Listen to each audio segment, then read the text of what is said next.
Republican whip. Mr. President, Senate and quorum call. We are. I would ask unanimous consent the quorum call be lifted. Without objection. Mr. President, the new Congress, I should say, is a chance for a fresh start. And we need a fresh start. We cannot afford a repeat of the past 2 years.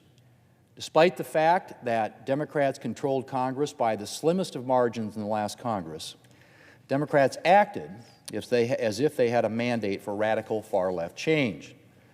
Democrats shoved through multiple partisan spending sprees, including the so-called American Rescue Plan Act, which kicked off our current inflation crisis.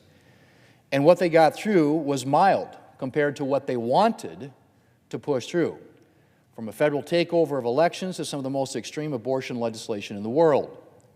Fortunately, some of the Democrats' most radical proposals didn't ultimately make it through Congress, but not for lack of trying on Democrats' part. Despite the fact that they had nothing more than a technical majority, Democrats did their best to eliminate a voice for the minority party in the Senate by attacking the Senate filibuster rule. Some contemplated packing the Supreme Court to secure judicial support for Democrat policy priorities. And Democrats' rhetoric was often as extreme and divisive as their policies, with a standout example being an address the President gave a year ago this month, in which he suggested that half the country was racist. Well, Mr. President, we've had another election, and the American people rejected one-party rule by electing a Republican House of Representatives. They've created a situation in which both parties will have to work together to get anything done. And I hope this will mark a new, less partisan moment here in Congress. I hope we can move on from the past 2 years and start afresh to work together to address the challenges facing our country. Because there is a lot that we can do together.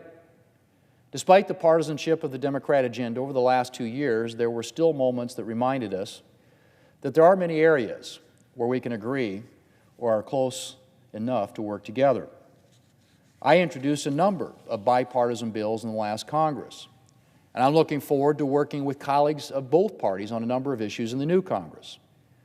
One major piece of legislation we take up every few years is the Farm Bill, which has a strong bipartisan history.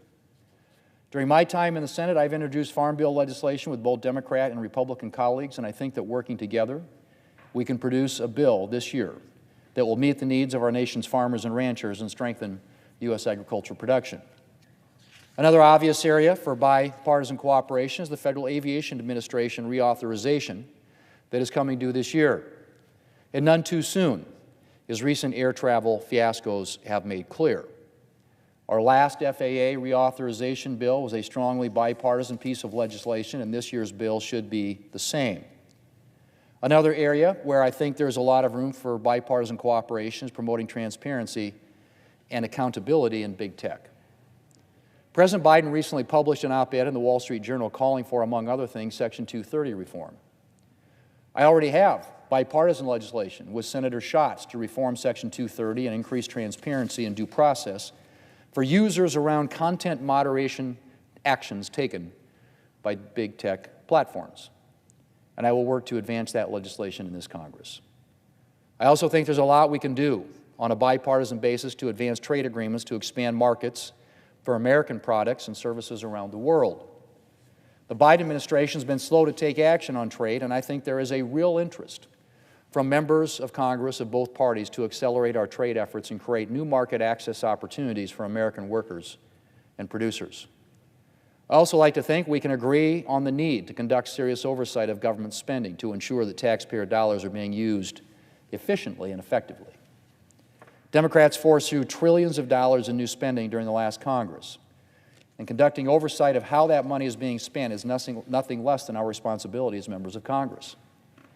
I'm thinking in particular of the massive funding infusion, $80 billion, that Democrats handed to the IRS, especially given the IRS's shaky record when it comes to handling taxpayer data.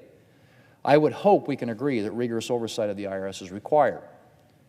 I also hope that my Democrat colleagues will be open to working to extend tax relief for American businesses and American families. Americans and small businesses are going to face serious tax hikes if the tax relief from the Tax Cuts and Jobs Act isn't extended or made permanent. And I would like to think that members of both parties could work together to extend this tax relief and the benefits that it provides for Americans. Another thing that I'm hoping will happen in this Congress, Mr. President, is a return to regular order when it comes to appropriation bills and other legislation. Omnibus appropriation bills are not an ideal way to fund the government, to put it mildly. They are an invitation for waste and all the other problems that come with hastily thrown together legislation. And we need to do everything we can to make sure individual appropriation bills go through the committee process and are individually debated on the floor. I'm very encouraged that the incoming Democrat chair of the Senate Appropriations Committee has joined Senator Collins, who will be the top-ranking Republican on the committee, to announce her desire to pass appropriation bills through regular order. And I really hope that that will be a bipartisan priority this year. For similar reasons, we need to put a greater emphasis on making sure non-appropriation bills, especially the biggest bills that we consider, go through regular order in committee where they can be publicly debated and amended and receive input from all committee members. I hope that we can move forward a more collaborative and transparent process, which is the kind of process that best serves the American people. Mr. President, getting anything done in divided government requires a genuine attitude of compromise, with both sides conceding things, rather than the my way or the highway approach that we've seen from Democrats over the past 2 years. But if we can get there, then I think we can achieve a lot together in this new Congress. And I'm eager to work with my colleagues from both parties to address the challenges facing our country. And for the good of the American people, I hope we will build a record of bipartisan accomplishment over the next 2 years. Mr. President, I yield the floor. I suggest the absence of quorum. The clerk will call the roll. Ms. Baldwin.